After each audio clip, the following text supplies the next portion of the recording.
Disturbing findings from a national survey which shows a large percentage of churches in America have fallen victim to fraud. And many times the person stealing from the church is a member of the staff or a faithful member of the church.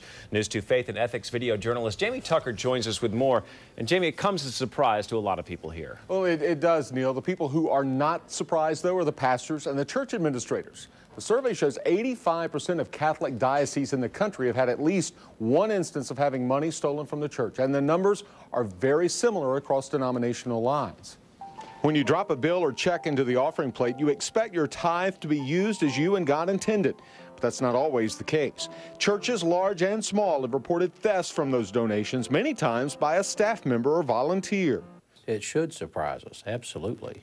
E.C. McKinley, who oversees Church of God of Prophecy congregations in Tennessee, had this very conversations with pastors just this week, making them aware that stealing church funds happens more often than they might think. While $10, $50, $100 may not seem a lot at the moment, that adds up over time, especially when you have someone as the same treasurer for years. Just last month, the secretary at Neely's Bend Baptist in Madison admitted taking nearly $100,000 from church funds.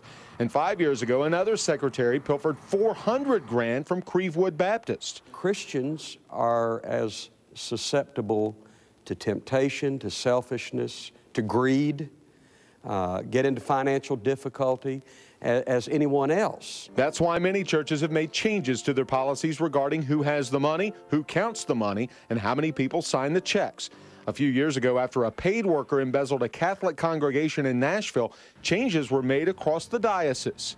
Through education and through having the appropriate systems in place, it makes it easy to do things the right way, and it also protects the workers, the volunteers, and protects the donations.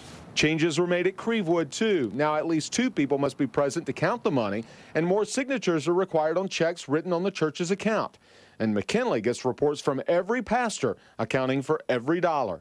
We require pastors to report to my office every month what they receive, what their expenses are. And the whole reason that we do that is because while we would do good, evil's present.